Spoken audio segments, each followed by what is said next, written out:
Muito bem, dadas as compreensões a respeito do porquê do discipulado e da missão da pessoa de Jesus, nos nossos estudos agora a gente vai continuar entendendo o chamado ao discipulado.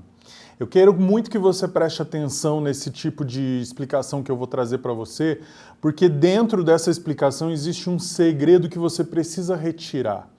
O chamado ao discipulado, ele mostra para a gente alguns círculos concêntricos, um dentro do outro, que existiam dos níveis de relacionamento que nós podemos ter com Jesus. Preste atenção, o maior desse ciclo, o primeiro círculo inteiro, ele era formado por uma multidão de pessoas que ouviu falar a respeito de Jesus. Pessoas que observavam seus ensinamentos, que viam seus sinais, que ouviam a respeito dos milagres que ele já havia realizado. Pessoas que haviam tido algum tipo de contato, seja com o discurso de Jesus ou com os sinais de Jesus. Essas pessoas, elas cada um poderiam ter uma reação diferente ao tipo de contato que elas tiveram com os ensinos de Jesus. Imagine você, uma pessoa que vê algum milagre acontecendo, ela pode crer em Jesus e iniciar a segui-lo, ela pode ouvir um discurso de Jesus, uma pregação de Jesus, achar interessante, achar boa, achar moralmente legal, mas escolher também viver um caminho, continuar o caminho que ela vinha vivendo. Outras pessoas podem talvez receber e rejeitar esses ensinos da mesma forma.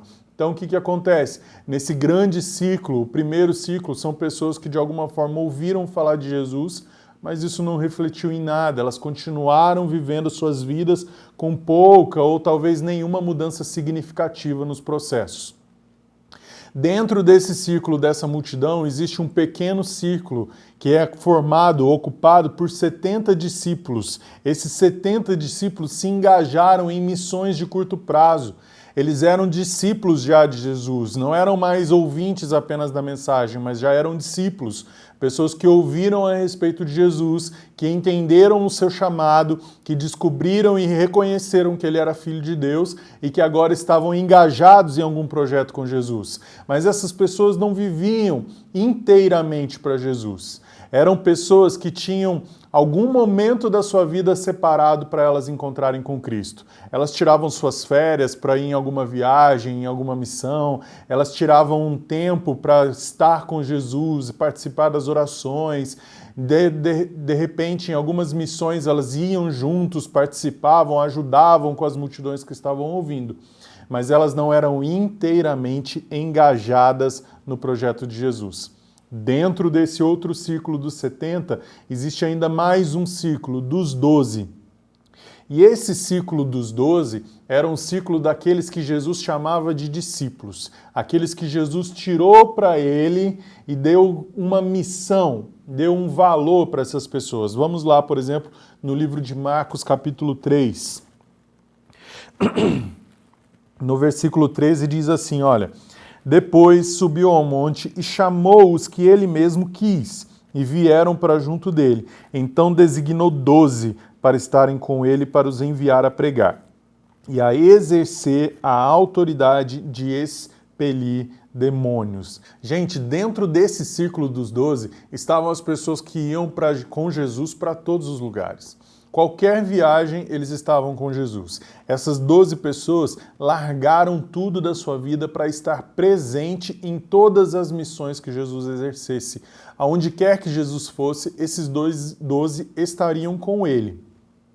Eu já quero que você comece a perceber, desde aquele primeiro círculo da grande multidão até agora o círculo das 12 pessoas, dos 12 discípulos que caminhavam com Jesus, eu quero que você já comece a perceber que existe uma diferença de relacionamento.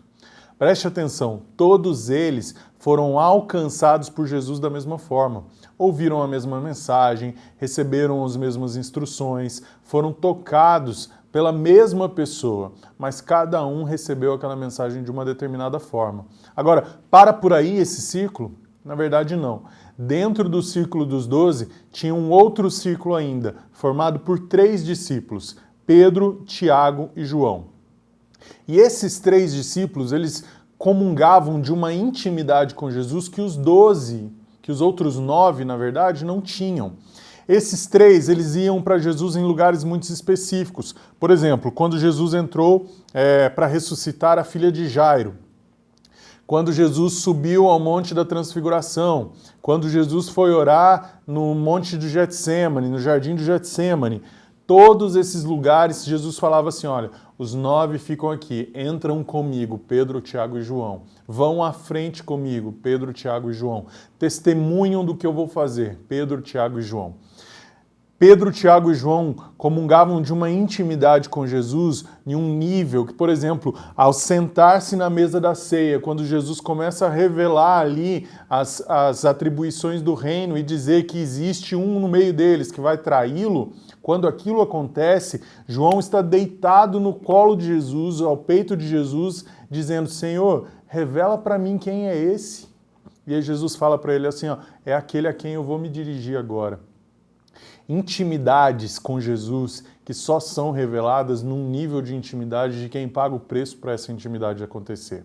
O que eu quero que você entenda é que esses círculos sugerem que, mesmo que as pessoas estejam perto de Jesus, existem níveis de relacionamento, níveis de desejo da proximidade que nós temos com Ele. Eu posso estar engajado na obra como os 70 estão, eu posso ter largado tudo, mas não ter intimidade com Ele, como os 9 não tinham, mas eu posso ser como os 3. Como os 3, Pedro, Tiago e João, que comungavam de uma intimidade tão profunda que a Bíblia nos revela abruptamente a transformação da vida deles. A transformação da vida deles, a mudança de nome, a restauração da identidade, a restauração e a ressignificação do valor deles, mesmo quando eles pecaram. No caso de Pedro, por exemplo, quando ele nega Jesus, a Bíblia revela da ressignificação que o próprio Cristo nos dá. Então, o chamado ao discipulado, ele nos envolve a esse lugar de intimidade. Ele nos leva a esse lugar de desejar em qual círculo eu estou no meu relacionamento com Jesus. Em que tipo de intimidade ou que tipo de entrega eu dou para estar mais próximo ou mais afastado de Jesus. É bom para a gente pensar nisso. Até a próxima aula.